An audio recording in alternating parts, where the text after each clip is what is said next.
Apologize to my mom or get out of my life. Daniel said it right there in front of everyone. The music from the little speaker on the deck kept playing like nothing had happened. His mother, Carol, stood by the grill with her arms crossed. His brother, Ryan, looked down at his shoes.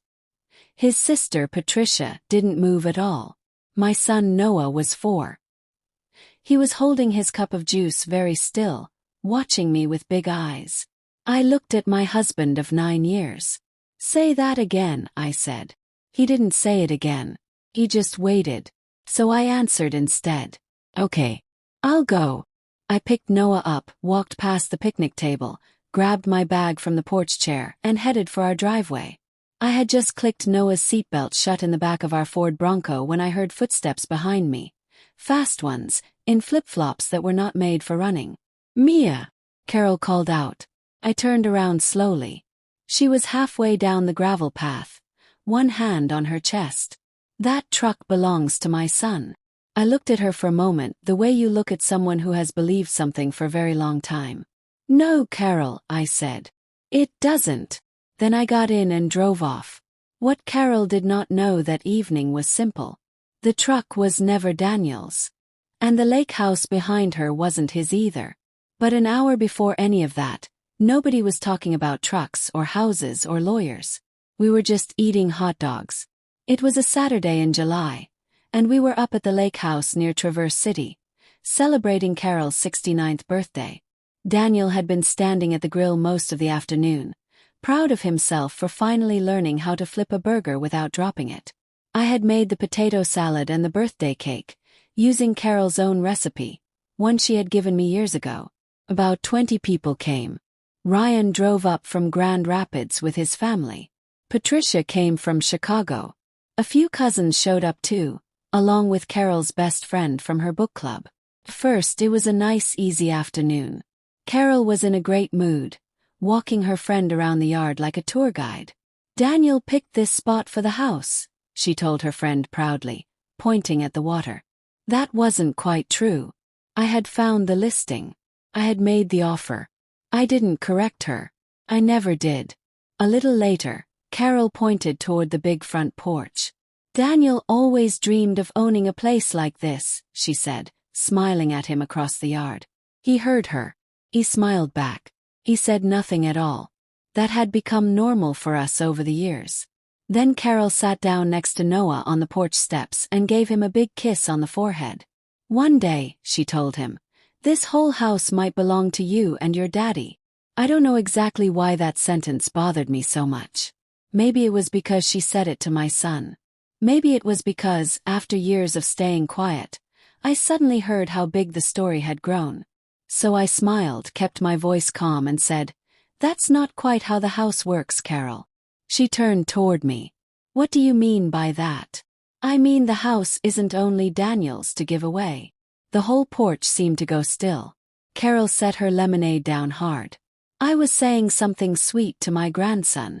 "I know you were." "Then why correct me in front of everyone?" "I wasn't trying to embarrass you." She let out a short laugh. "You have a strange way of showing that." Daniel stepped closer. "Mom, that's enough." For a second I thought that would end it. Then Carol turned to him instead. "Really, Daniel? You're going to let your wife talk to me like that, in your own house?" I watched him glance at Ryan, then at Patricia. It was only a second, but I knew that look. I had seen it 100 times before. He wasn't looking at me anymore. He was looking at the people whose good opinion he had spent his whole life chasing. "Mia," he said quietly, "just say sorry." I stared at him. "Sorry for what?" "For telling the truth." "Mia, don't." His face went hard, and that's when he said it, loud enough for the whole yard to hear. Sometimes staying quiet doesn't buy you peace. Sometimes it just teaches people how much you'll put up with. I drove north along the lake road without any real plan. Noah sat quietly in the back for a while, hugging his stuffed rabbit. At a stop sign, I looked at him in the mirror. He was watching me carefully. "Mommy, is Daddy mad at you?" That question hurt more than anything Carol had said all day. "Daddy and Mommy had a big disagreement," I told him. But you didn't do one single thing wrong. He thought about that, then asked if we were going home. I didn't have an answer yet. I ended up at a small extended stay motel outside town. It wasn't fancy, but it had a tiny kitchen and enough space for Noah's things. I stopped at a store for pajamas, a toothbrush, some milk, cereal, and a little nightlight shaped like the moon, because Noah didn't like sleeping in the dark. By 9 that night he was fast asleep. I was not. I sat by the window and thought about how Daniel and I had gotten to this exact spot. To understand Daniel, you had to understand his family. He was 44, but a part of him was still a boy trying to catch up to his older brother. Ryan had been the athlete, the one with trophies, and later the one who built a very successful construction company. Patricia was the smart one, top of her class, then a career as a hospital director. Daniel wasn't a failure. That was the sad part. He was simply ordinary, in a family that treated every birthday and every holiday like a scoreboard. Carol had a habit of saying things like, "That's nice, Daniel, but Ryan was already running his own crew by your age." She never thought she was being unkind. She truly believed comparison made people try harder. Daniel once told me that when he got his first promotion, he came home hoping for a little celebration. Carol's first question was whether Ryan had gotten his first promotion sooner. Daniel laughed telling me that story. His eyes didn't. By the time I met him, he had a solid job managing a hardware supply route, a small savings account, and a rented apartment near downtown. I liked that he worked hard without needing to brag about it. He liked that I never measured him against anybody else. I had started my own graphic design studio years before we met. Just me, a laptop, and 4 small local clients. Slowly it grew. By our 4th anniversary, I had a small team and contracts with clinics and law offices across the whole region. Eventually I was earning far more than Daniel did. He always said it never bothered him. The trouble started when it began to bother everyone else. When we first bought the lake house, Carol walked through the big kitchen, ran her hand along the counter and said to Daniel, "I always knew you'd end up somewhere like this." I remember watching him. He could have told her the truth right then. Instead he smiled and said nothing. That night, I asked him about it gently. "You let her think you bought this place." Daniel sat on the edge of the bed for a long moment. Then he said something that made my anger fade a little. "Do you know how good it felt, hearing my mom finally sound proud of me?" Did know. I knew his whole history. I knew how much that boy inside him still wanted his mother's approval. So I kissed his cheek and told him, "It's not worth arguing about." That one sentence would come back to haunt me because the same thing happened again with a truck, then the vacations, then the new furniture. Every single time his family assumed Daniel had paid for something, he simply stayed quiet. And because I loved him, I stayed quiet too. I told myself that as long as we knew the truth, nothing else really mattered. At 10 that night, my phone lit up with a text from Daniel. "You embarrassed my mom. Call me when you're ready to apologize." I read it twice, then a third time. There was no, "Where are you?" No, "Is Noah okay?" No, "Are you two somewhere safe?" Just his mother. I looked over at the bed, where my little boy was sleeping under a strange comforter, his rabbit tucked under one arm. For years, I had believed I was protecting the softest part of my husband. That night, I finally asked myself a much harder question. Had I been protecting Daniel's pride, or had I been feeding it? I didn't call a lawyer the next morning. I didn't touch our joint accounts or start listing everything I felt Daniel owed me. I made coffee in the little motel machine, cut up an apple for Noah, and waited for my husband to call. He finally did around 9. "Can we talk?" Yes. There was a long pause. "Yeah, okay." We met that Sunday at a diner near the highway. Noah stayed with my friend Angela, who never asked questions until I was ready to explain. Daniel was already there when I arrived, looking like he hadn't slept either. "How's Noah?" he asked right away. "He misses you." Daniel looked down at the table. "I miss him too." That mattered to me. Whatever was breaking between us, Daniel loved our son completely. "I don't want this to turn into a war," I said. "Neither do I," he answered. For a few minutes, I actually believed we could fix it. Then he sighed. Mia, you know how my mom is. Sat back. What does that mean? She gets emotional. She felt embarrassed. So did I. I know, but you're the stronger one. I almost laughed out loud.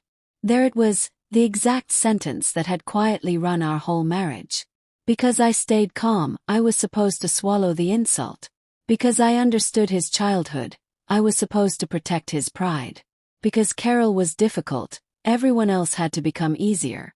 Would it really be so hard to just apologize? He asked. I looked at the man I had loved for almost a decade. Would it have been so hard to just defend me? He didn't answer that. I left the diner 20 minutes later, knowing something important had shifted. Not that the marriage was finished, but I could no longer pretend Saturday was just an ordinary family argument. On Monday morning I called Diane Cole, a family lawyer who had helped me with my business paperwork for years. I sat in her office downtown and said plainly, I need to know what happens if Daniel and I separate. She didn't promise me anything dramatic. She simply opened a notepad. Then we start with the facts. The truck was easy to explain. It was titled to me, bought with money I could trace straight back to my own studio account. The house was more complicated, but a large part of the down payment had come from savings I held before we were even married. Don't confuse whose name people assume is on something with the real legal answer, Diane told me. Title matters. Where the money came from matters. What was earned during the marriage matters too. We document everything and let the process work. That was exactly what I needed to hear. I wasn't trying to punish Daniel with clever paperwork. I just wanted to understand where I actually stood. Diane also warned me not to move money out of anger and not to make big decisions without asking her first. Before I left, she added, and Mia, keep things civil with Daniel. You two share a son. That part of your life continues no matter what happens with the marriage. On Tuesday evening, Daniel picked Noah up for dinner. I zipped up his little jacket and handed Daniel the stuffed rabbit he'd almost forgotten. Noah wrapped both arms around his father's neck and squeezed. Daniel closed his eyes and held him tightly. Watching them together, I suddenly wanted every ordinary thing back, our kitchen, our mornings, all of it. Later that night, Noah asked if Daddy could sleep at the motel too. I smiled until he fell asleep. Then I went into the bathroom, ran the water so he wouldn't hear, and cried quietly for a long time. Leaving didn't feel powerful. It felt like my heart was cracking in half. But for the first time, I understood that pain wasn't proof I had chosen wrong. Sometimes pain is simply the price of finally refusing to repeat the same mistake all over again. By the third week, Daniel and I had stopped talking about whether I would come home. That silence scared me more than any argument ever had. With our lawyers guiding us, we set up a temporary schedule for Noah. Nothing about it felt natural. There were pickup times, overnight bags, favorite snacks in little containers, and texts confirming who had him on which night. Daniel eventually rented a small furnished apartment about 10 minutes from the lake house. The first night Noah stayed there, I drove back to the motel alone, checking the empty car seat in my mirror at every light. Word about our separation traveled fast through the family. Carol called Daniel almost every single day. She showed up at his new apartment once, carrying a casserole and a list of questions. Is Mia trying to take everything? She asked him. Mom, please don't get involved, Daniel said. That's not an answer, Carol replied. I'm not going to let you two lose that beautiful house over one bad fight. Sounded generous. That was exactly the problem. Carol heard precisely what Daniel had always let her believe, that the house was his, and he was simply being kind enough to let us stay in it. A few days after that, Patricia called me directly. Mom thinks Daniel is only being nice because he feels guilty, she said carefully. Guilty about what? I asked. The house? The truck? I don't really know the full story. Neither did Carol. That much was suddenly very clear to me. I called Daniel that same night. Your family still thinks you own that house outright, I said. Silence. Then, I know what they think. So correct them. He sighed. What difference does it make right now? Closed my eyes. 9 years earlier I had said almost that exact same sentence to myself. Now, at last, I understood the answer. It matters because it isn't true, Daniel. And they're already upset with me over a lie you let them believe. He finally agreed to a family sit-down, no lawyers, just family, at Patricia's kitchen table the following Sunday. I drove up with both hands steady on the wheel, telling myself I wasn't there to win anything, only to stop my son from growing up hearing the wrong story about his mother. Around that table I finally told Carol, Ryan and Patricia the plain truth about the truck and the house, the money, the years of silence, all of it. Daniel sat there and, for the first time, didn't let his family finish the wrong version of his life for him. Carol cried. Ryan went quiet. Months later our divorce was settled fairly, with lawyers handling every detail instead of angry words. Daniel got help. Carol slowly changed. And I finally understood that real kindness has a limit, and mine was allowed to have one too.